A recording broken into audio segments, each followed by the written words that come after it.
Good evening, everyone. Welcome to the very first episode of the Spook Central Podcast, your place for all manner of ghoulish and horrific thoughts. I am your host, Addison Press, and I'm here with my co-host, Nicholas Rittenhouse, my friend in terror. And Nick, do you want to know what we're going to be talking about today? Well, what we're going to be doing today. Do I want to know? I think you should tell our lovely listeners what we're doing today. Well, we are going to be doing some horror versus battle. That's right. We're going to be pinning some major horror characters up against each other. It is going to be quite great. It's going to be in a March Madness sort of bracket style of fighting. And first of all, I just want to disclaim, this idea did originate on the Dead Meat podcast. I just wanted to try it out for myself. And there's also a versus wiki that you can go to, because there's a Wikipedia for everything these days, which lists like a bunch of different stats and such, so you can like rank characters and figure out who would beat who.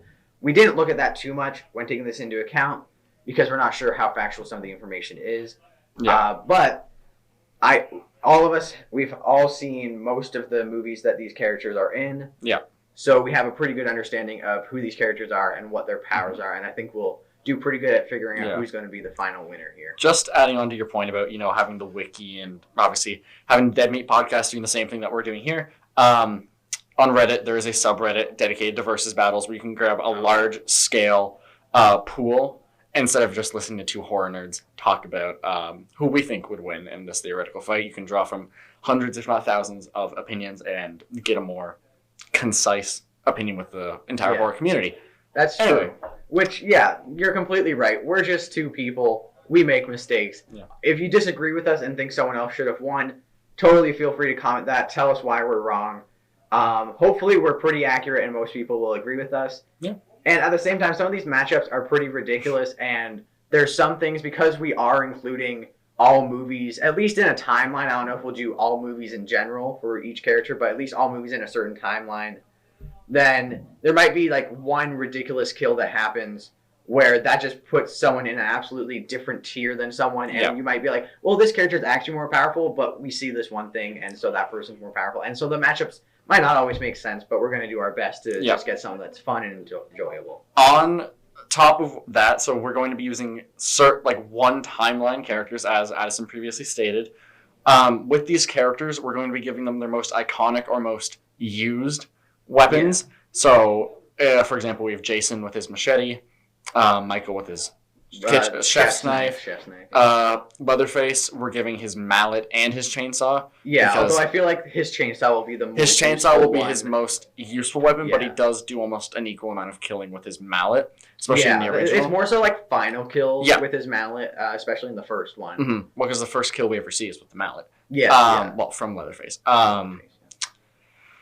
Obviously Predator will have all his gadgets and whatnot. We'll cross all those bridges when we come to it. But so the rules, single timeline characters and iconic or most used weapons. Yeah, so for the most part, we will be staying away from remake timeline. So I know with certain characters like Michael Myers, Rob Zombie's Halloween, which I hate, by the way, if you don't know.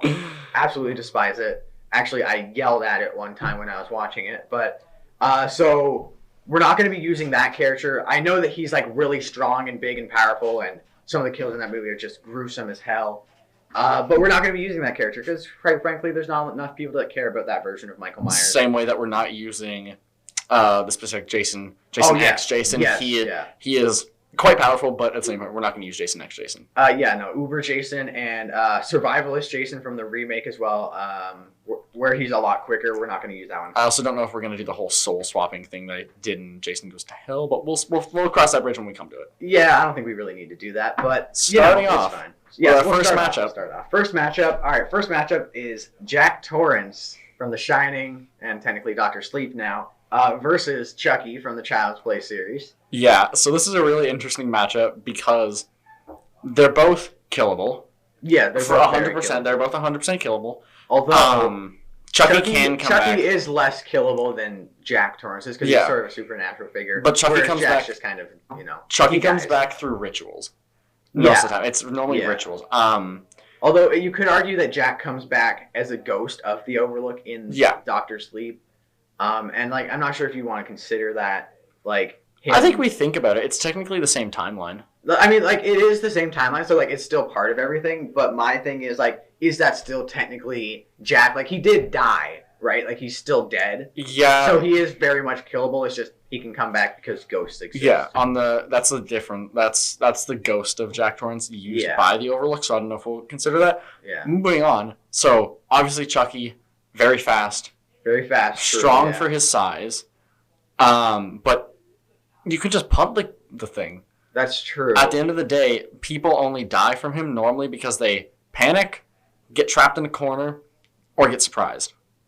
Yeah. My thing is, Jack does tend to move slow enough that Chucky could 100% catch up to him.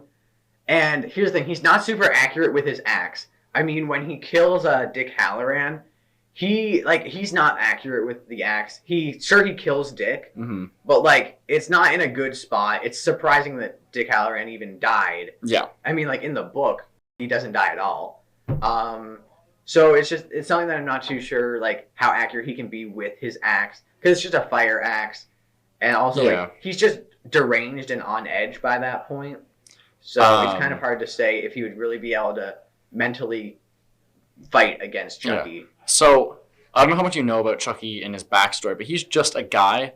Yeah, he's a serial killer. He's a serial killer trapped in the soul, in the body of a doll. Yeah, it's still the same soul, still the same mind. So he is not of sound mind. He is a serial killer. So Chucky is not of sound mind. He's deranged as well, just in a different way. But that serial killer is very kill. He is very blood. He has quite the bloodlust. My big thing is, does this take place in the Overlook or not? If this takes place in the Overlook, I think with all the power that the Overlook can give Jack and all this fancy stuff the Overlook will do to help Jack, I think Chucky loses, because Chucky at the same time is just a guy. He will get scared.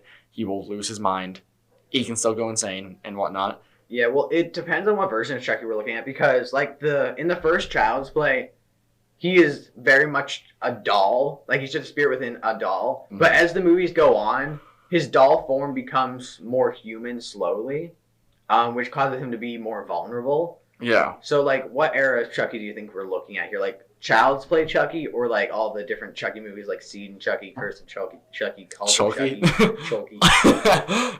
What's weird is they're mostly all in the same timeline. Well, they are in the same timeline. So there's no. I mean, you could separate it before Chucky's resurrection and after Chucky's resurrection. I don't know. I can't remember if he resurrects twice or not.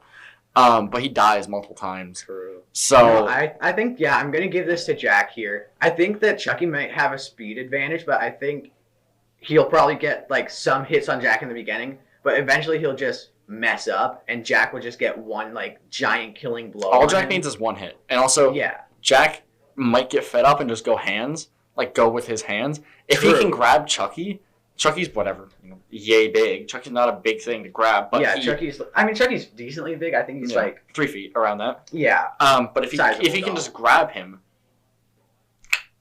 Well, exactly. Chucky can't use his hands at all, so he has to kill with a weapon, the hammer or a knife. I mean, he can try and use his hands. He can try to use his hands, but they're little plastic baby hands, things. They're not going to do anything. So I think we give this matchup to Jack Torrance. Yeah. Okay. So Jack. All right. So moving on to the next one, then we have Ghostface, specifically Stu. Yeah. Which there's so many different Ghostface. I had to choose one. I went with Stu because Well, okay, there's been analysis of Scream, and each killer in the original Scream, Billy and Stu, they handle the knife and they kill in a very different way. Mm-hmm. And so based on those analysis, we see more of Kill attacking people and killing people in the original Scream, so that's why I went with him, just because we have more information on him. Yeah, we give a more fair chance to him and whoever he's going against. Yes, okay. And then the next, from my favorite slasher of the 80s, My Bloody Valentine, we have The Miner. Which, once again, just another dude. Both of these guys are just dudes, mono on mono.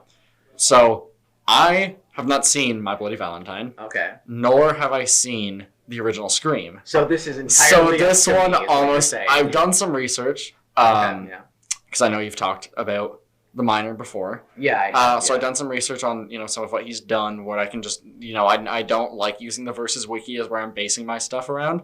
But it's very easy to get a general consensus for the feats of a character, seeing them at their strongest and what they can do. Mm-hmm. My instinct is to give it to the Miner purely because of range, because he has his nail gun. If he has it. True. If he has the nail gun, I think he wins because Stu's just a guy. Well, I think even if he doesn't have the nail gun, he's still going to win because his main weapon is the pickaxe. Yeah. And a pickaxe has a much further reach than a little Bowie knife, like a hunting knife, that Ghostface always uses.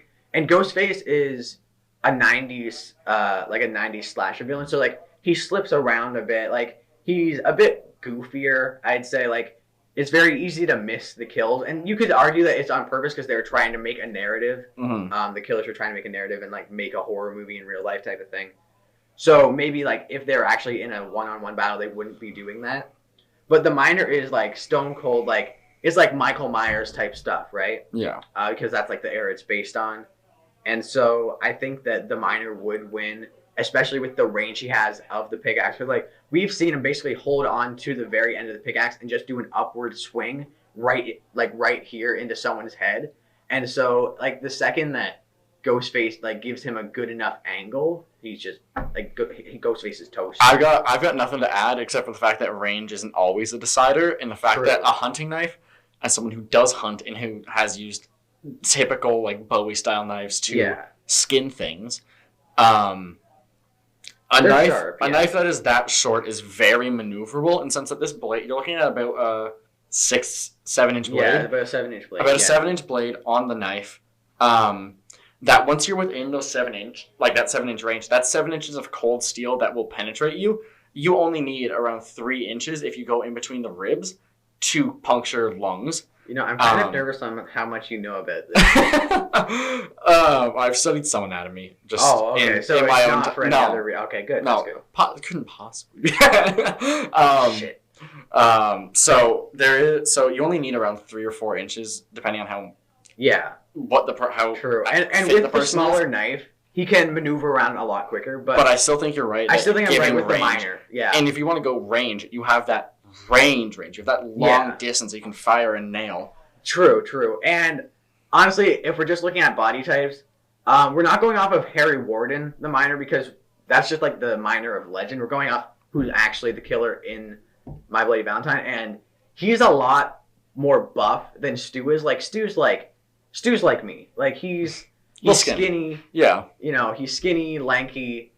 You know, like he's not the strongest person out there, and the Miner is like a football player, kind of like, well, he's not actually a football player, but like he's got that kind of build to him. And so I think there's just more strength there that he could easily just overpower him. Yeah, even when it bemes down to weapon v weapon, if he drops a pickaxe, he'll still. So yeah, I think as much like I would love to debate this one. I haven't seen the movies, so well, I mean, there's not much to debate anymore. Like so, the Miner wins. The Miner wins. The Miner wins. The Miner wins. All right, so the next one is the next one we have a creature matchup here. Okay. So the werewolf. Specifically the one from An American Werewolf in London, directed by John Lane. This great movie. And then a quote-unquote death angel. There's no official name but for the creature, but it's the creature from A Quiet Place. Yeah.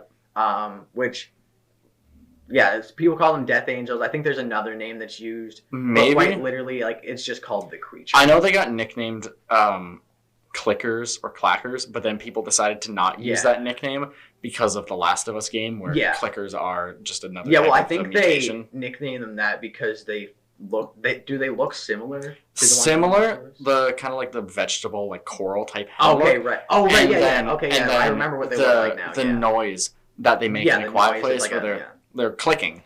So but they were nicknamed Death Angel, I think primarily because of the one scene where the guy opens his arm in A Quiet Place 1 and screams. Right. Okay. And they were the bringer of death. Okay. Yeah. And I think that's where it stems from. That might just be me nerding out a little bit, but to my knowledge, from what I've seen, I think that's where it came from. It is a cool nickname. Yeah. So it doesn't really matter. But it is, by the way, it is just one. Just one. It's just one Death Angel. They normally go in groups of 3, but we'll go one on one. We're just doing just one because this is. I guess this is kind of like a contest of champions. I don't know how deep you are into Marvel stuff, but like it's a little bit. Like there's like a contest of champions. There's a game for it, and like there's also some comic runs. Yeah. Basically, it's just you pick these 2 characters out of their universes, put them in one sort of like neutral area or one area that's themed towards a person. Mm-hmm. Or I guess even like Mortal Kombat. I was thinking of the Mortal Kombat tournament. Mortal Kombat's the best way to describe how this is, right? So like it's just 1v1 for each thing. Yeah. And then obviously they get their main weapons. Which is just themselves. Which is in this case it's just themselves. So Little tricky one here, a little bit. Yeah, because I'm not quite sure what to say. I'm a big fan of A Quiet Place, so I've done a little bit of a little bit more extra digging into the Death Angels after watching the first movie and trying to figure out everything we can. We know they can take a shotgun shell to the face. Yeah. Like to their head. So they have very dense armor. The werewolf from American Werewolf in London very much cannot. That's quite like always. There's two werewolves that we see in the original movie. The original one that then passes it down to the main character. And he gets shot and killed. And then the main one that we see throughout the movie also gets shot and ends up dying. That's how the movie ends. Yeah. Which, spoiler alert for a 40-year-old movie. Yeah. Spoiler alert for a 4 or 5 year. I can't remember. 4. Either way, people have seen A Quiet Place. Yeah. If you haven't seen A Quiet Place by now, you're probably not going to watch it. But the Death Angels at the end of the movie, we do see them take a shotgun shell to the face. Yes. Which is probably at the same distance that I am to Addison right now across the table. Yeah, which it's much closer of a range than what we see in American Werewolf in London, which, by the way, is not a shotgun. It's just like a police officer's gun. Yeah. And so and it was from quite a substantial distance. Like it was from down an alleyway. In the trailer for A Quiet Place 2, or I think is where you see it, we see them rip through metal. We see them rip through a car door. Yeah. And in A Quiet Place 1, we also see them rip through the silo. Yeah, we see them rip through the silo and the truck that the kids were hiding under near the end of the movie.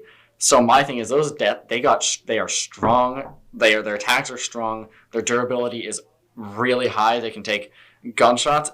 The only thing is, could the werewolf pick the armor and pull it off? I don't think so. I think this is a pretty decisive win for the Death Angel. Yeah, I think it is a win for the Death Angel because the only thing that I could imagine the werewolf actually having on the Death Angel is speed. And I know the Death Angels are quick. They are insanely fast. They're insanely fast. But the werewolf is also pretty dang fast for a creature of its size. Yeah. Unless the werewolf, because I don't know how smart he is.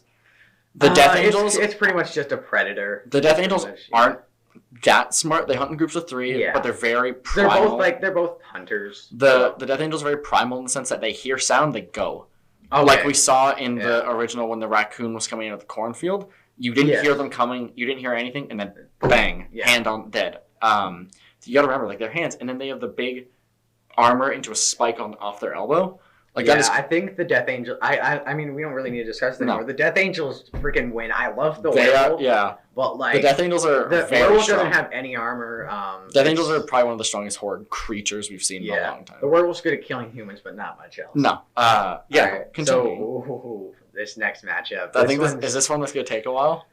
It might take a while. We have Pinhead versus the Tall Man from Phantasm. So prefacing this matchup, I'm a massive Hellraiser fan. And I'm a massive Phantasm fan.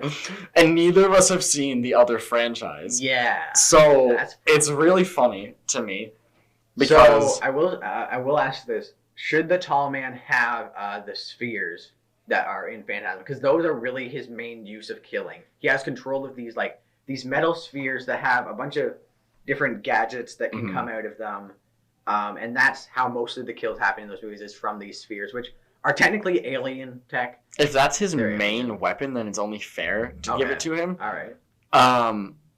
After we figure out our first decision, I'll propose this other question, which comes after we discover the first decision, but I think it'll be pretty decisive who will win when I bring up this point. Pinhead uses his hook chains. He summons them from wherever he wants, whenever he wants. He's magic. He is magic. He's a hell priest. And he'll impale you, he'll stab you, he'll fillet you. I remember we saw the force of them being able to rip someone's... So in the one movie, he hooked them in either sides of someone's mouth and killed them. He pulled them apart. We've seen him pull limbs apart with the chains. So the chains are as strong as he wants them to be. We've never seen the chains break. And we know Pinhead can take gunshots. Okay, yeah. Because lesser Cenobites that he created in the later films have also taken gunshots. Okay, so I love the thing is Jebediah Morningside, which is the official name for the Tall Man. That's his human name. I'm not sure if he's human or not. It's not clear. So. Technically, he's human, but he's also listed as alien as in a bunch of places. Like, literally in the movie, they're like, oh, yeah, he's alien, but he's also not alien. He's just a human from the Old West. He's something else. He's something. He's an entity. We'll say, yeah, sure. He's an entity. That's what he is. Yeah, but yeah, no, so... What, like, he is technically immortal. He can live forever, and he, like, regenerates. Like, there's been times where, like, he's almost completely obliterated, but, like, he just keeps coming back and coming back. And so, for him, which this is kind of, like, it's kind of, like, discrediting him a little bit. But I am going to say that because he does still die, even though he's immortal and can come back to life, I'm going to say if you can kill... one of him, like kill him, and then he has to regenerate. Reset. Like it still counts as a kill because he takes like 5 or so minutes to come back. Like it takes a little bit of time for him to actually come back into our world. Speaking of immortality, fun thing with Pinhead, I forget the configuration names. There's 2 configurations. There's the one which is the puzzle box, which I think is called the Lament configuration. Yeah. Okay. And then I forget what the other one is called, but it's in space. And it's another configuration, which is the only way to actually kill Pinhead. The only other way we've seen him die is when his powers were taken away by another higher, like, hell creature. Okay. He can't die. It's the same rule, is that you can kill him, but he'll never fully die. He'll come back.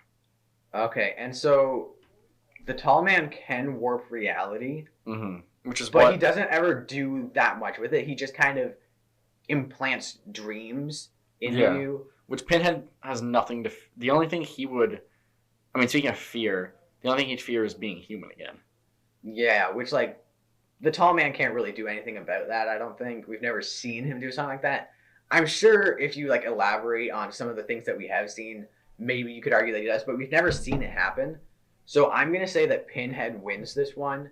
Which the Tall Man is so awesome, and I hate he's cool. The other thing about Pinhead is those pins in his head.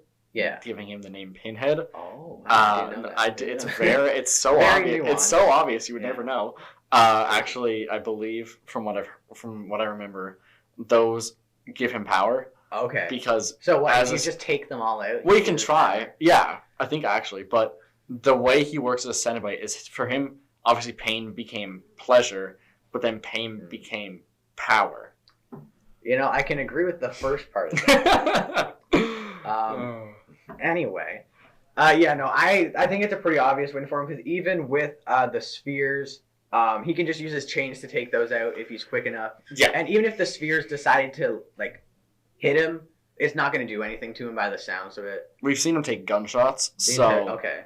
He's pretty... Yeah, so it's basically just piercing him with a knife, and then there's like also a little drill bit that comes out and drills into their head when it's... So it's basically, it's just melee type of stuff, but it's flying around really quickly. So it's scary to humans, but an interdimensional... Hell Priest. Hell Priest, yeah. He might be a little harder. Yeah, might not do too much damage on that guy, especially with those pins. They'll probably just stop the ball on them. And the pins are maybe like an inch off his face, so it's like a shield. So it's just like kind of like it's just right there, and she's like, oh, that's interesting. Yeah. The other question I was gonna say, if we decide the Tall Man won, Pinhead normally doesn't travel alone. In a lot of the movies, you'll see him with 2 other Cenobites. But we only gave the Death Angel himself, so it's just one of them's a Chatterer, and it's like if we gave it to the Tall Man, I think Pinhead, if he was traveling in a group, would definitely win. Yeah, moving on. It doesn't go to the Tall Man. Yeah. All right, so moving on to the other side of the bracket now, which thank God we still have time for that. Yeah. First one, Candyman v. Freddy. My immediate instinct is to give it to Candyman. To Candyman? Because he doesn't sleep.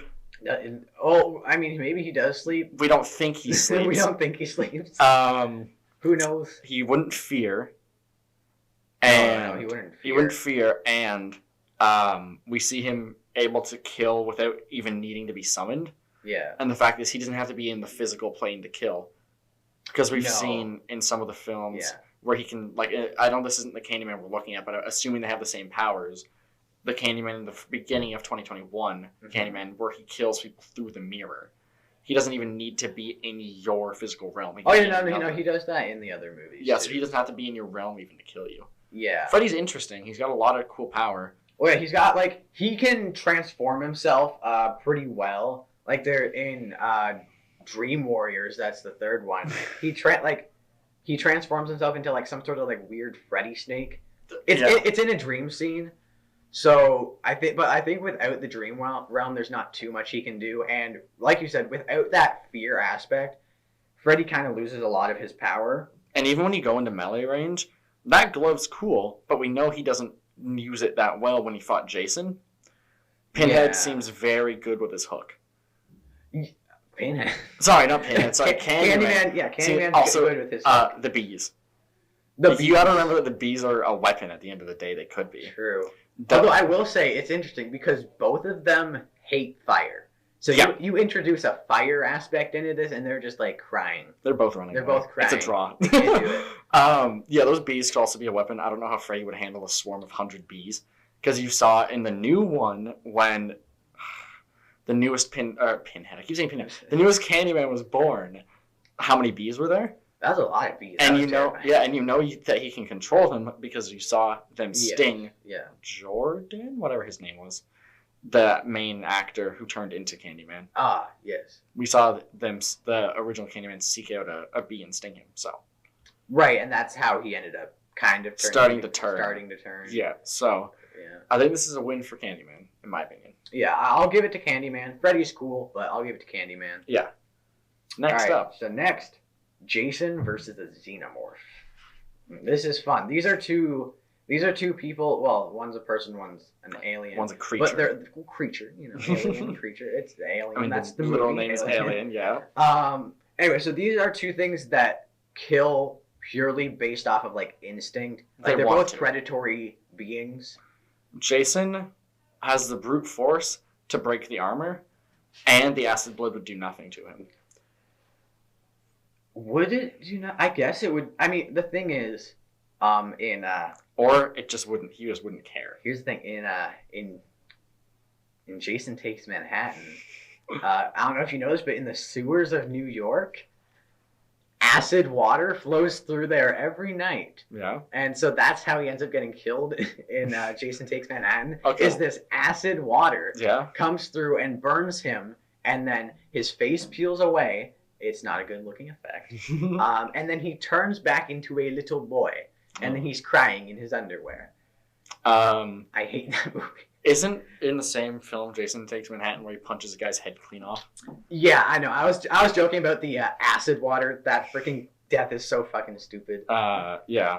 Like I don't even know. But yeah, no, he's super strong, and if we're going with that timeline of Jason, which literally that timeline ranges from when he's introduced, and technically the first Friday the 13th, but when he first starts killing in Friday the 13th Part 2, all the way until Jason X. Egghead Jason, baby. He fights Freddy Krueger and technically wins in that timeline. Yeah, well, he's brought back by Freddy and then beats Freddy. Yeah, that's true. So, yeah, also we're not talking about Jason Goes to Hell. That's not coming up here, please. I think I give it to Jason. Yeah, I'm going to give it to Jason because he's really strong.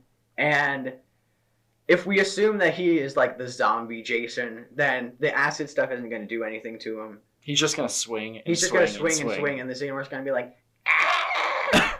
Yeah. That tail might do something. It might impale him, but I think he'll just maybe, yeah. But bonk. Yeah. Oh, yeah, like he can just chop off the tail. Bonk. Because we see that guns can penetrate the shell of a Xenomorph. And I know that he's just using a machete, but with how much power he has, I think he could swing it hard enough to get the force of a gun. Brute force. That's all you need. That's all you need to kill a Xenomorph. How effortlessly he stuck that arrow through the guy's neck in the second movie. No, that was his mother. Yeah, right. I thought that was in. Never mind. Killing Kevin Bacon. I thought that was in Friday 2. Yeah, don't worry. 7 degrees of Kevin Bacon. Everything connects back to him. All right. Speaking of things connecting back, that's completely unrelated. Anyway. Michael Myers and Leffy Boy Leprechaun. So I know you've watched all 3 Leprechauns.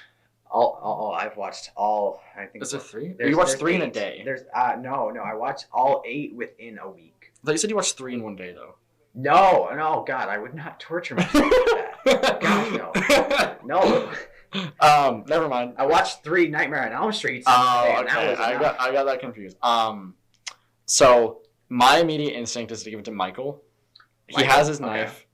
Leppy is small. Leppy is small, yes. He's magic. And we've discovered that size does matter. Size, in fact, does matter. If you're small, you're... anyway. Moving on. So, I think Michael, if he can get a hold of Leppy, which Leppy likes to play around, and we haven't seen enough of his magic to really know how much he can damage. Yeah. Michael is undying, especially when we see this movie where he gets beaten to the ground at a point that would normally kill anybody else. And then just gets back up, kills everyone in 2021, sorry. Halloween Kills. We see how easily he puts that fluorescent light bar through the guy's neck, gouges Big John's eyes. There's so many moments in this, like you said, where he's not in this movie, but where he stomps that doctor's head flat. Yes, Dr. Sartain's head in 2018. He just pounds it flat, and like just to get a sense of the force, because obviously it's not entirely accurate in the way they depict deaths in these types of movies.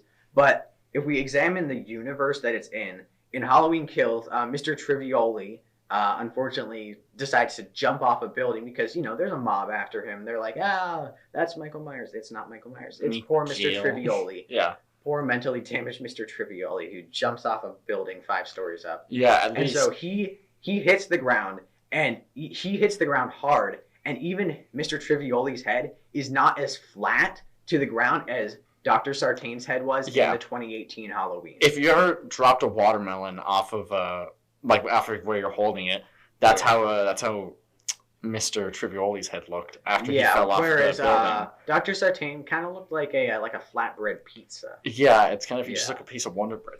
I don't know about Wonder Bread. Anyway, yeah. So food analogy. So Michael is insanely powerful. And also, he's the embodiment of pure evil. He kind of can't be killed. Technically, he's killed. Not really. It's kind of hard to say. But if we're going off the current timeline that we're seeing, then he's pure evil. He's never been killed. He's come back from so much. Like the infamous Dr. Loomis once said, I shot him 6 times. And then he lived. Yeah. So Leprechaun has his powers. But I don't think it's enough. I don't think it's enough, and I don't think he really uses them that well. No, because Leprechaun movies are kind of silly, so he just kind of uses the powers to do funny things. Yeah. Which, in the end, funny isn't going to kill Michael Myers.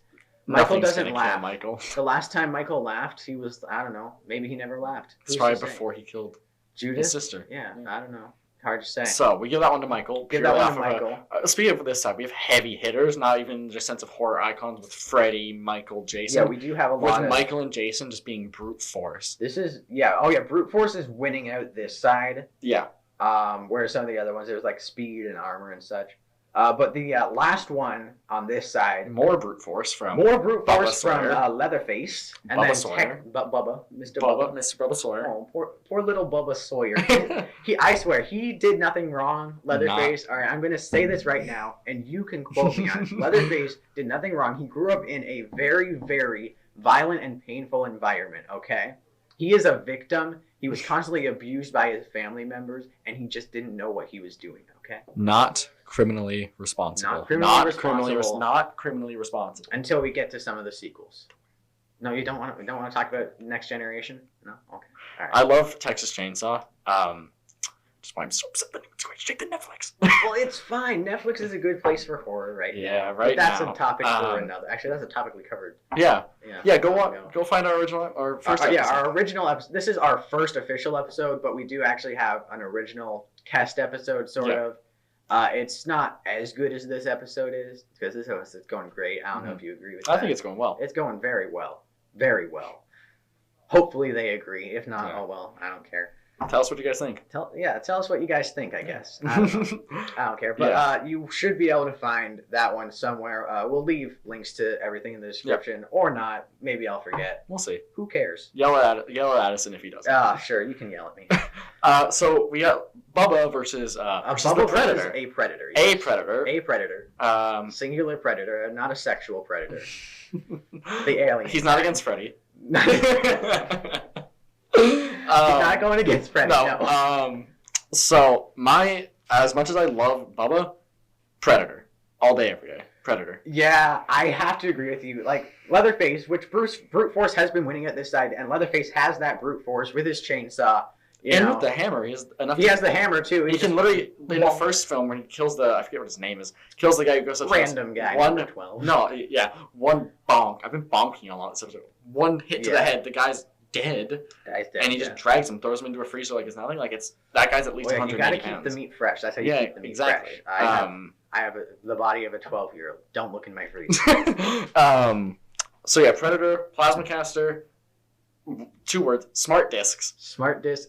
He actually kind of has it like Leatherface is he's got some mental impairments. Leatherface is outclassed. Yeah. He is entirely outclassed by the alien technology. Well, and also, like, Predator can heal himself. Like, he has all that, like, special goop if you're looking at 2018, the blue goop, they just go, ooh. Well, no, that's in the original, too. Is it? Yeah. You see it more in the new one. A lot in the new one, actually.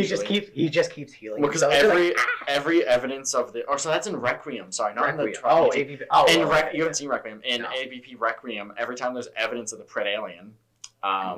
he takes the blue goop and he gets rid of it, and then he has other goop that he pours on himself to heal. So much goop. So much goop. Yeah, with the spear, the wrist gauntlets, the smart discs, the plasma caster, the self-destruct, the snares, the everything. Yeah. Well, because would it count as a win if he goes out with it? No, I'd tie that. You'd tie that? Okay, so he's probably not going to have to use the self-destruct but other either thing, way. If he could imitate Leatherface's mom, no fight needed. Oh, because and also, he has the voice imitation. Right, there's that. But also the other thing is, in the original movie, he rips out a guy's spine. Oh, yeah. Like he just straight up grabs it and pulls it out. Don't even forget, he rips out a xenomorph spine. Oh, okay, yeah, he does that too. I can't remember in what movie it is, or if it's in a video. If it's in a video game, I won't count it. But in one of the... No, it's in MKX. I mean, either way, he can... In Mortal Kombat X, he's able to take this, like, ripping out from skull back, and he just grabs the skull as xenomorph goes... Okay. Pulls it. Yeah. Okay, so Predator wins. Predator wins. There's no real question about it. Yeah. Personally, Predator is my little spoiler for me.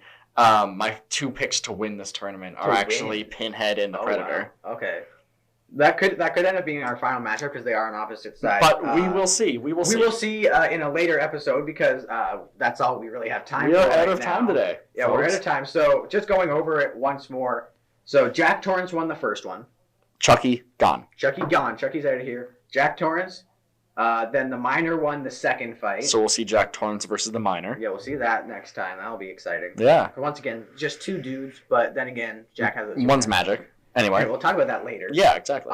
So then the Death Angel won out against the Werewolf, and Pinhead won against the Tall Man. So we'll see Pinhead versus the Death Angel. I think most people can figure out how that's going to end. But yeah. All right. So and then Candyman won against Freddy. Yep. Okay.